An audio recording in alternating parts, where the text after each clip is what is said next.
No São Paulo, o Arnaldo, o São Paulo rejeitou uma sondagem, uma oferta do Vitória feita pelo Wellington Rato. O São Paulo ainda quer contratar o Wendel para lateral, mas antes tem que buscar acertar algumas saídas do elenco. E um dos nomes que poderiam sair é do Wellington Rato, que interessava o Vitória, seria comandado pelo Thiago Carpini, né, que passou pelo São Paulo. Vitória fez uma oferta para o jogador de 32 anos, o São Paulo rejeitou, considerou o valor baixo. Mas a direção não fechou a porta para uma saída. O que ela quer, na verdade, é mais dinheiro. Essa é a vida do São Paulo. Para chegar o Wendel, chegar sei lá mais quem, vai ter que abrir mão de alguém. E o Wellington Rato é um aí que está de olho com olhares do Vitória, Arnaldo. Cara, a situação do São Paulo não é fácil. E acho que a gente pode exemplificar por essa possibilidade. Veja bem, né?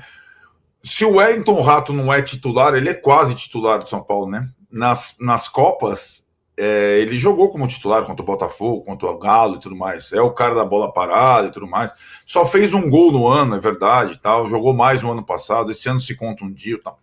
O São Paulo, ele seria, talvez, um Zé Rafael ou Rony do Palmeiras, né? Já passou dos 30, acho que já deu certo no São Paulo, veio do Atlético Goianiense rebaixado. Se fosse fazer a reformulação, mas aí, Tironi,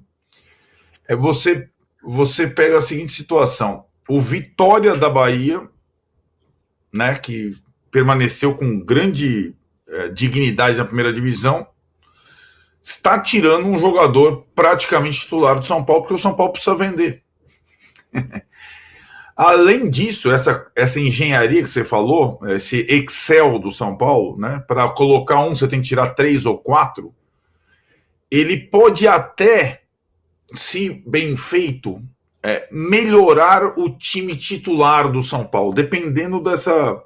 se vier o Wendel aqui, sei lá, se o Oscar foi contratado, mas o elenco do São Paulo para 25 vai piorar com certeza. Você me entende?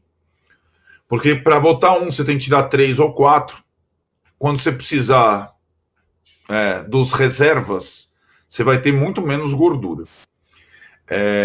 E a folha de pagamento do São Paulo, que está indo para a segunda página da tábua de classificação, ela é a 9ª do país e ela vai diminuir, enquanto outras vão aumentar significativamente. Ela é um grande desafio para a direção na próxima temporada. E aí você pega, vamos lá, grande lacuna. Vamos falar do Wendel, lateral esquerdo. Se o Wendel for contratado, ele vai preencher uma faixa que o Wellington, titular o ano inteiro, nunca preencheu. O Wellington era o titular mais barato da folha de pagamento do São Paulo. Está indo embora. Qualquer lateral contratado vai ocupar uma faixa muito maior que a do Wellington. E aí você tem que tirar mais gente para encaixar o Wendel. Nenhum clube está fazendo isso, Tironi. Nenhum clube. O Flamengo, de uma forma, a sinalização do BAP foi o começo da nossa conversa aqui, disse: o Flamengo precisa vender mais do que comprar, certo? Mas não é essa engenharia do Excel com trava de fundo econômico que o São Paulo tem a partir de 2025. O São Paulo tem um grande desafio. Não é simples. De novo, parafraseando o BAP, né? O tal do passo atrás para dar 2 à frente. O São Paulo vai ter que dar 10 passos atrás nessa nova política para tentar colher lá na frente. Não será um 2025 fácil. E essa situação, ela exemplifica isso. Mais um detalhezinho. Quando você sinaliza para o mercado que você precisa vender desesperadamente para comprar um ou outro, você vai comprar mais caro e vai vender mais barato, né?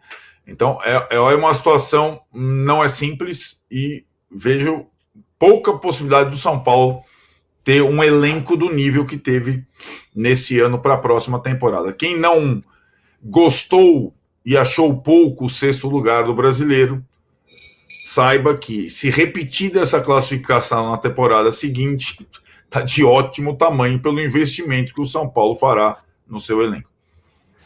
Agora, Casão, de fato, vai ser desafiador. Estamos falando aqui Palmeiras contratando, o Flamengo precisa vender para contratar, tal.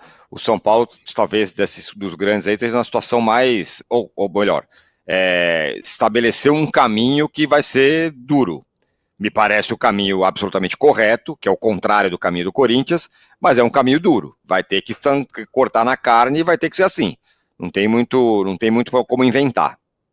Eu acho que o segredo de tudo isso é jogar aberto. Jogar aberto. Putz, adorei isso, Casal. Estou muito com você. Não vender ilusões. O projeto vamos diminuir a folha salarial, vamos tentar diminuir a dívida, então tem que jogar aberto. Ó, gente, a gente não sabe o que a gente... Nós não vamos cair, esquece. Mas a gente não sabe o que a gente pode conquistar, até onde a gente pode chegar. Nós vamos lutar para chegar na Libertadores, nós vamos lutar a Copa do Brasil, né? Vamos lutar para chegar na Libertadores do outro ano, jogar na Libertadores, jogar a Copa do Brasil, que são torneios mais mata-mata, que dá para você ir avançando. E o Campeonato Brasileiro nós vamos tentar chegar lá em cima e ter uma classificação legal. Não adianta querer fazer uma política para enxugar os gastos e vender uma ilusão, né? Vender um time que na realidade ele não é. Eu acho que o erro, muitos dirigentes no Brasil, a grande maioria, na verdade, no Brasil erra exatamente nisso. Começa o ano todo mundo vendendo que o time vai disputar o título, que nós vamos lá para cima, que o nosso time é forte, que o nosso time não sei o quê, não sei o quê. E falta, às vezes, uma jogada mais aberta, uma jogada mais sincera, sabe? Uma jogada mais da realidade dos fatos. São Paulo tem um bom time. Eu gosto do time de São Paulo. Eu acho que o São Paulo pode chegar a ficar na mesma posição que ficou esse ano, desde que jogue aberto e faça isso que é a proposta. Bom, o Mercadão da Bola do São Paulo, muita gente sendo especulada para chegar e para sair. O São Paulo tenta movimentar o seu tabuleiro neste final de ano. Que isso, seu tabuleiro, hein? As peças, né? Crise financeira e a maioria dos clubes brasileiros andam lado a lado há um bom tempo. E com o São Paulo não é diferente. O tricolor teve um déficit de 191 milhões de reais de janeiro a setembro deste ano. A dívida, que era de 666 milhões, já está na casa dos 800 e pode alcançar os 900 milhões de reais. E a dívida que aumentou? Claro que aumentou, porque nós estávamos mantendo esses jogadores. O São Paulo foi o clube que menos vendeu atletas. Quando tinha uma possibilidade do Pablo, ele se machucou, a venda do Beraldo. Nós ficamos apenas com 60%, porque já tínhamos os outros percentuais, como muitos dos casos, já com o empresário. Às vezes a receita que é anunciada, ela não tem o valor líquido, né? Ninguém sabe, só quem está no caixa, gerindo o caixa é que sabe. Júlio Casares vê a possível parceria em relação à base de Cotia, com o magnata grego Evangelos Marinakis, dono de clubes na Europa, como o início de uma saída para a crise financeira instalada no clube. E em pauta para o futuro, que não se sabe se próximo, o assunto SAF no São Paulo, para estancar de vez o rombo financeiro. Eu vejo, inclusive, muitos de vocês dizem, o futuro do São Paulo é a SAF, eu dizia na minha campanha, o São Paulo nem será o último, nem será o primeiro, nem será o último. Nós, no tempo certo, vamos discutir. Então, hoje nós temos uma alavanca que poderá ser discutida no futuro, se a instituição assim achar que pode ser. Equilibrar esses pratos, um time competitivo com as economias disponíveis para tal, o maior desafio para um novo ano. Mas o que parece inevitável, as especulações de saídas de titulares como Arboleda e Luciano, por exemplo, têm como fundo aliviar as contas. O que nós estamos fazendo é desonerar um pouco a folha, mas não é uma questão apenas de vamos baixar a folha para... Não, é por uma questão de sobrevivibilidade. Então a área de futebol está vendo isso. O lateral direito Rai Ramos, com contrato até o fim do ano que vem, irá rescindir para seguir para o Atlético Goianiense.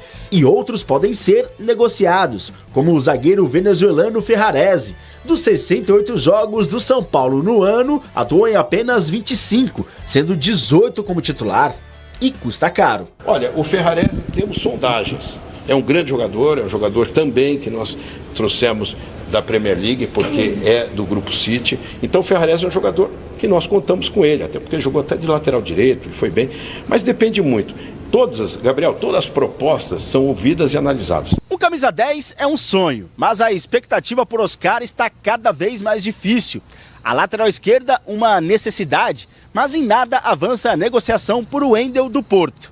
Enquanto não chega ninguém e administra as especulações sobre as saídas de grandes nomes do elenco, outros jogadores que não tiveram um ano lá muito bom entram no radar para deixarem o clube, como nos casos de Galopo e Wellington Rato. É claro, tem jogador que quando fica na reserva, isso é normal, ele quer jogar, e aí ele vira um objeto de consulta. E toda consulta é analisada. E outra coisa, no São Paulo, não tem essa do jogador descontente querer ir embora e tal. Ou ele fica contente ou ele vai mesmo embora. Lógico que o Carpini já chamou ali, não foi nem no zap, ligou mesmo, não é? Falou com o Wellington Rato, se conhecem bem.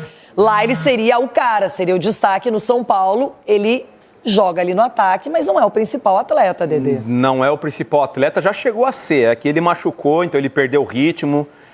Fiquei com a sensação que a volta dele voltou também um pouquinho acima do peso, então fica muito mais difícil você ter sequência, alcançar o nível físico ideal. Um jogador que principalmente na bola parada acabou fazendo a diferença.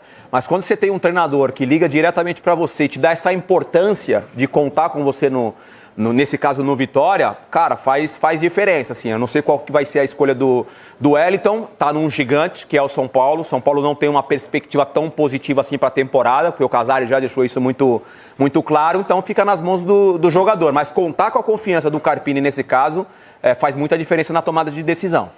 Engraçado o futebol, alguns atletas vão sumindo, desaparecendo. É o caso do Galopo, que com o Rogério Ceni chegou a jogar até de centroavante improvisado e foi bem no Campeonato Paulista e depois perdeu muito espaço no São Paulo. E eu acho um jogador de qualidade técnica alta, gosto do futebol dele, mas não sei, o Subeldia não chamou atenção, não gostava muito dele. Loirão, outro que sofreu por causa da lesão também. Teve uma lesão mais grave, ficou muito tempo sem jogar. Quando ele voltou, o meio de campo do São Paulo estava funcionando bem.